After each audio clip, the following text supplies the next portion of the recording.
First of all, I'm going to introduce myself. Most of you know me, but I'm Tracy Martin. I'm the director of QCEA. And then I'll hand over to Dovile.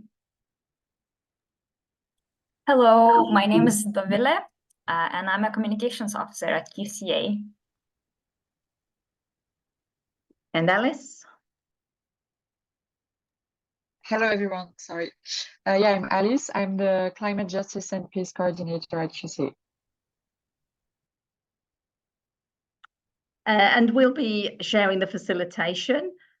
We also have other members of staff. So Saskia Bassa, who's our migration and peace, and Xavier, who looks after the house and all our administration. So today we're going to, first of all, we're going to find a bit about how you're feeling about the EU elections. I know we've got a mix of people here, some of you who will be voting, I hope, and some of you who sadly won't be voting. But I hope it speaks to everyone what we're going to present. And then Dovile is going to take you through a kind of outline of the role of the Parliament and also how the timing of the election and how things work. And then we'll look at what issues you're interested in, and then we'll have some group work when you'll have some time to think about how you think you might be able to raise Quaker concerns. And we'll do a bit of sharing, and then at the end I'll tell you a little bit about what we're planning to do in regards to the elections. We won't be able to go in a great deal of detail because every country is different, but we will give you a link that will help you with that. But the basics before we start, just in case anybody doesn't know, I won't do a quiz, because when I did a quiz before with a group of Quakers, nobody knew when the EU elections were, but they are the 5th to the 9th of June, and the new Parliament will convene in July, and there'll also be new commissioners at the European Commission, and then there's a process which Billy will talk about. And they will come into place, and then the new mandate of the European Commission starts. As I said, it's slightly different in each country. So I'm going to hand over to Alice now, and she's going to find out how you're feeling. Yeah. So hello, everyone. I think we're going to start with the small word cloud. I don't know if anyone knows about, but we put the link in the chat. Thank you, Dovile. And yeah, you can click on it, and you can put a word to describe how you're feeling, or how you're feeling about the election. So several people put worried, can say fearful, longer, anxious, disappointed, ill-informed. Someone is feeling UK about the EU election, which is interesting perspective as well. Apprehensive, tired, and not enthusiastic. All right. Well, that's very interesting for us to see a bit what's the feeling in the room. Thank you, everyone. We have 10 participants. Thank you, everybody. That was just to give you a feeling, and maybe it's not surprising. So we're going to try and enthuse you a little bit. But it was pointed out to me today that the last elections, 51% of the EU population voted, which isn't great. And I know that the Parliament is doing a lot of work to try and get more people to vote. So yeah, let's see. So I'm going to hand over to Dovile now, who's going to talk a bit about how things work. So the EU elections are quite a big topic, but I'll try to do kind of around of what's coming up, and kind of I'll try to be short, but at the same time comprehensive. So let's start with what are the EU elections.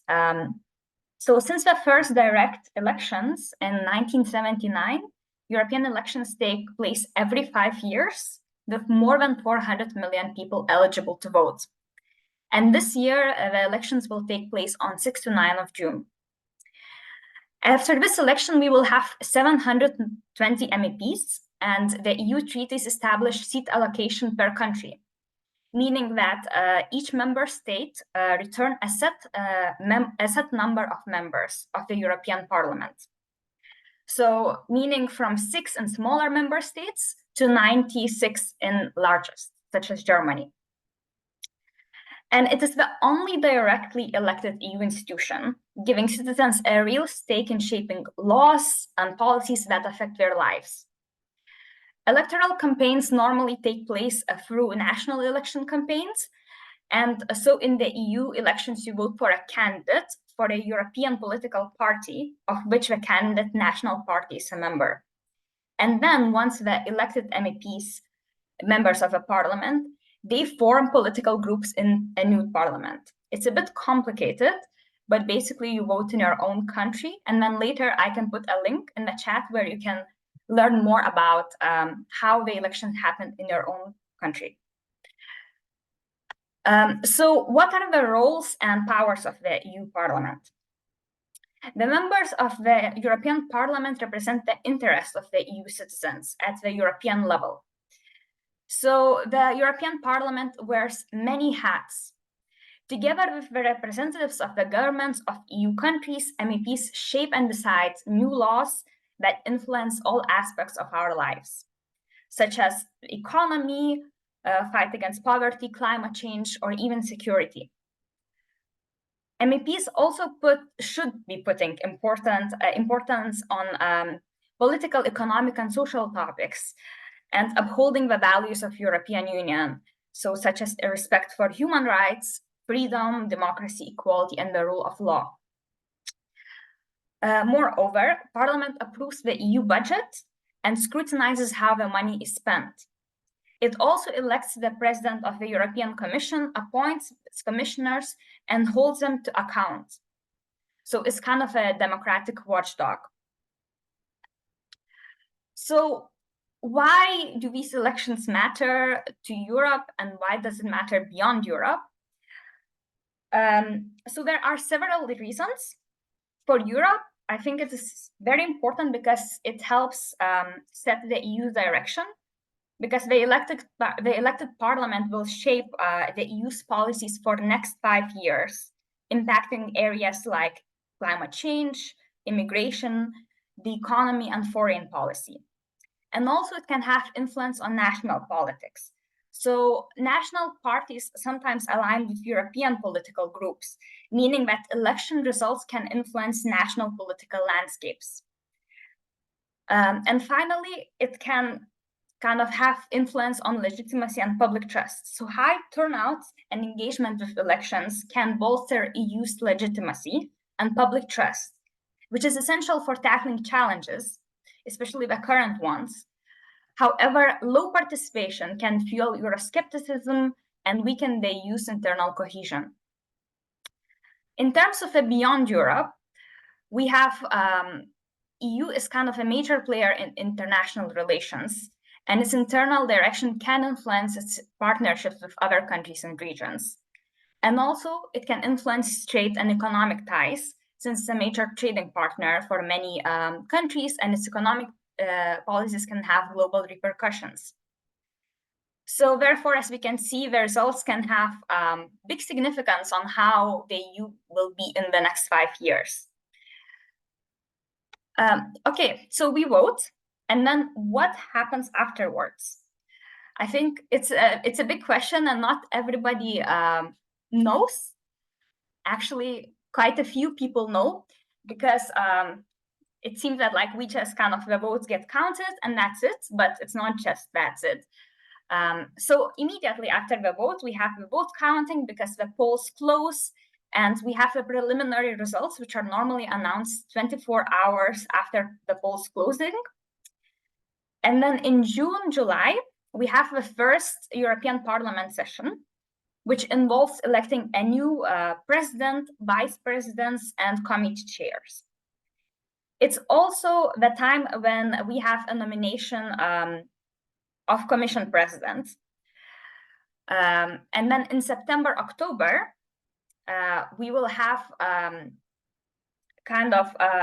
formation of a commission, and the new commission president designate chooses commissioners, and the full commission is approved, which I see right now on the slides is it's exchanged. So from November onwards, that's when we have the start of the new term of the commission, and the commission starts setting its agenda for the upcoming years.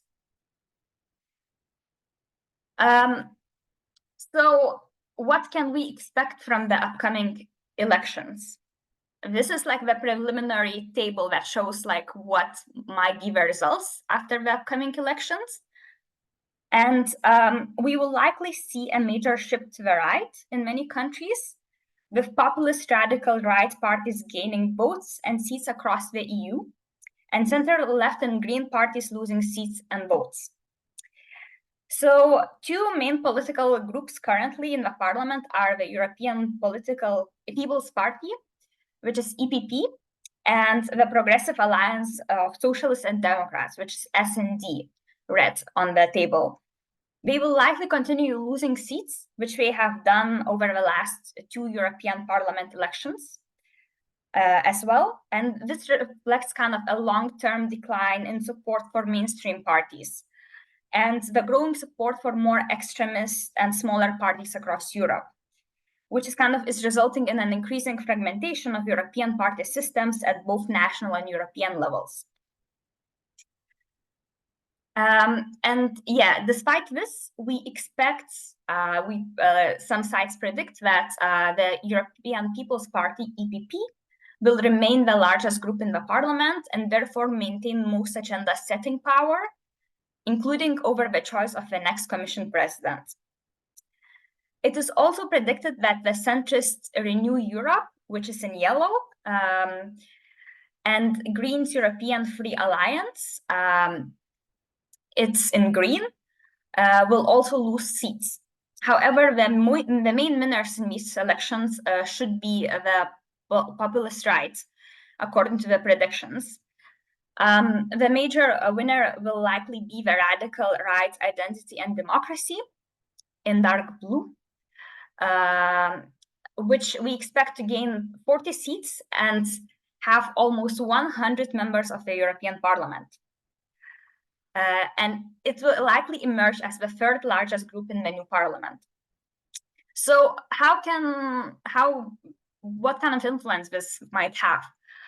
So it will likely have an influence on migration and asylum policies, because likely the new parliament will push to reform EU's asylum policy framework and allow more discretion for member states and to set their own kind of agendas.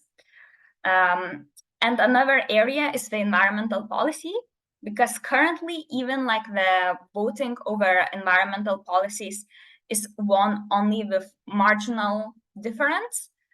So if the shift happens to the right, there's a likelihood that anti-climate policy action coalition might dominate, and this would significantly undermine the EU's Green Deal framework and the adoption and enforcement of common policies to meet the EU's net zero targets. So yes, so this is the overview. It's quite short. The EU elections are quite complicated, just like the rest of the European Union.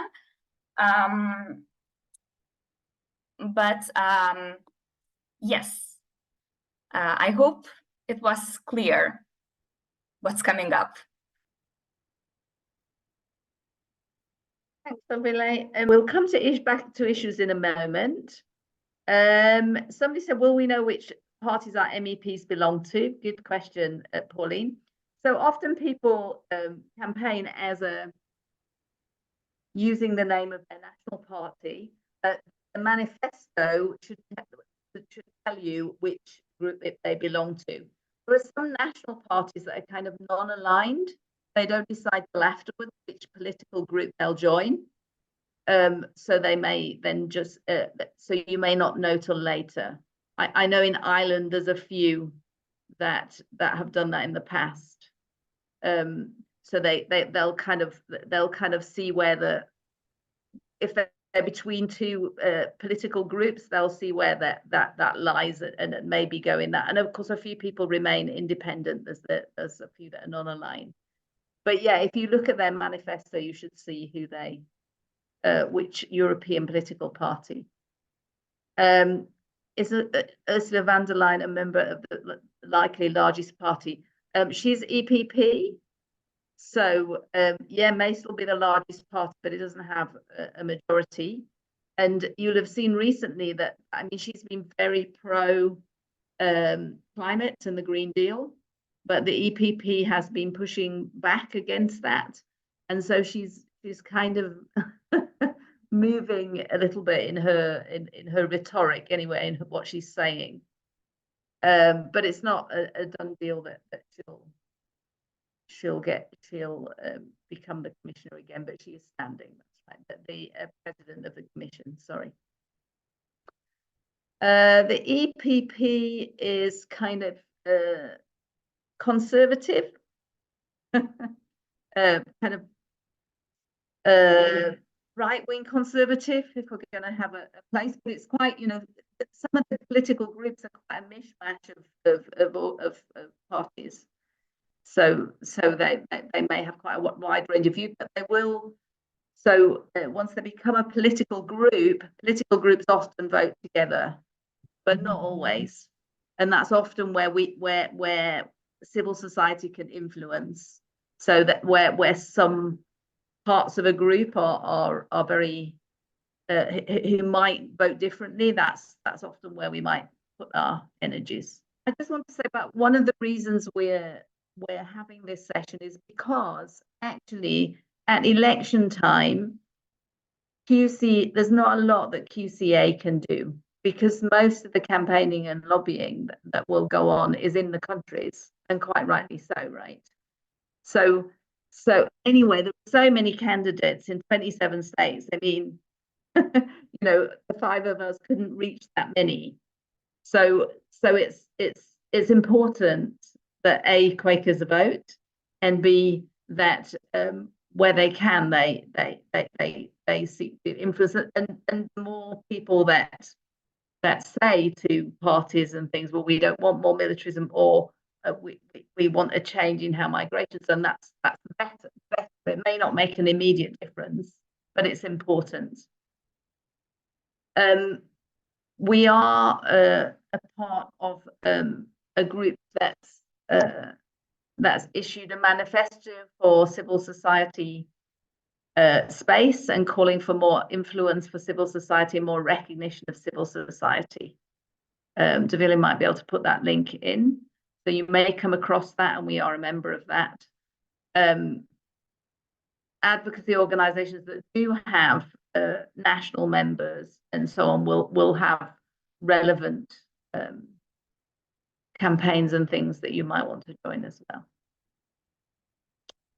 So we're going to move on now to what are the issues that you're concerned about and might want to raise, given what you know about the European Union and what's going on in your country at the moment, or in your Quaker community. What are those issues? And I'm going to hand over to Alice for another word cloud. Yeah, so we're going to do the same exercise as we did at the beginning of the session. So if you click on the link we sent earlier, or that just like the last message, it's on the Slido. You can share with us maybe the issues you are concerned about, or yeah, what we talked about, for example, what we work on, the environment or the climate, migration, the militarization as well. So yeah, you can share with that with us, and we can see what are your concerns. Migration and climate crisis, justice, gender, backlash. Yeah, we hear a lot about backlash. Climate and peace, the environment, militarization and climate change, right wing, I guess it goes together, the rise of fascism, yeah, European solidarity, that's something positive, misinformation,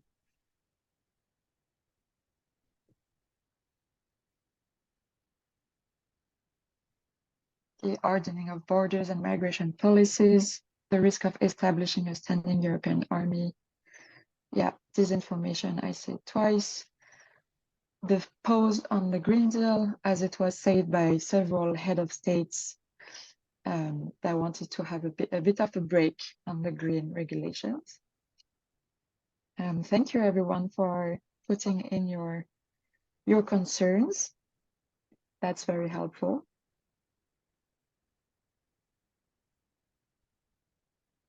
The EU's foreign policy as well. Yeah. I would really encourage you in the issues that you're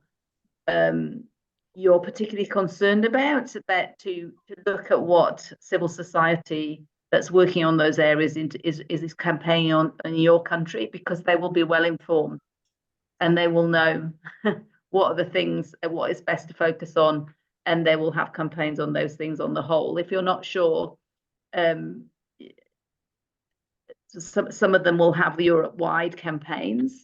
So maybe the big ones like Greenpeace and some of them will have national campaigns as well. So it's worth doing a bit of research and seeing what you can support and who you can join with, because with the best will in the world, you know, there are only so many Quakers. So it's good to work with others, I think. And we try to do that. So I just want to say a little bit about what we'll do. So we've already said part of this large group of civil society organizations that's supporting a manifesto for civil society and has some specific asks around space for civil society in the European Union. So you might see that. And actually, we're not going to do a lot around the actual election itself for the reasons that I've given, which is that, you know, most of that happens in those in the different member states. But so we're going to focus on new MPs. We're actually going to focus on leaving MEPs and new MEPs, and we're going to a project called Compassion, Integrity and Respect, and Davila will show you kind of our kind of ask of politicians and commissioners, in fact. So these three areas, so rather than, although with other organizations, we may be campaigning on specific things, for us ourselves, we're going to focus on much more generally how politics is done. And we'll have, we're going to launch the project in March, so you'll see it in our next newsletter. And we want to, first of all, we want to thank MEPs that are leaving. We recognize that they've, you know, that they perform a service. And also, but particularly to welcome new MEPs. It's predicted that the majority of MEPs that are elected will be first-time MEPs. So it's an important time for us to establish a relationship with them, but also to talk about more generally the things that, you know, how we would like them to be. So we're going to send them all a postcard with this on it and with a message on the front. And we'll also put that on our website, and you'll be able to, you could also adapt the postcard and send it to candidates. And when MEPs in your country are elected, you can send it to them. To make it, because MEPs receive a lot of things, we're also going to have a small textile project. So we're going to ask our supporters to make small textile squares, and we'll have instructions that we can fix to the postcard with a small message, with a personal message. So this will be something that we hope people will see and remember, because it's been handmade. And it kind of will reinforce that message about the need for compassion and integrity and respect in politics. So we'll be sending information about that and have it on our website, hopefully in end of March, early April. And we hope that also that the textile project will be a way of you involving other people in your yearly meeting. So encouraging them to make something, and as you're making, maybe think about, you know, the elections and the issues, or get together in a group and talk about them. Maybe you'd like to. We'll also be asking people to put their textile on social media, and maybe saying why compassion, integrity, and respect is important. And you can do that during the campaigning if you like. But we'll be actually giving these postcards to the new MEPs in September. And also to say we'll have another one of these on the 24th of April. We'll send it out in our newsletter. It will also go in Quake and various other newsletters. And it will be about the Council. It's a working title, Council of Europe and the EU. Why should they matter to non-EU Quakers? But of course, EU Quakers are welcome to come as well.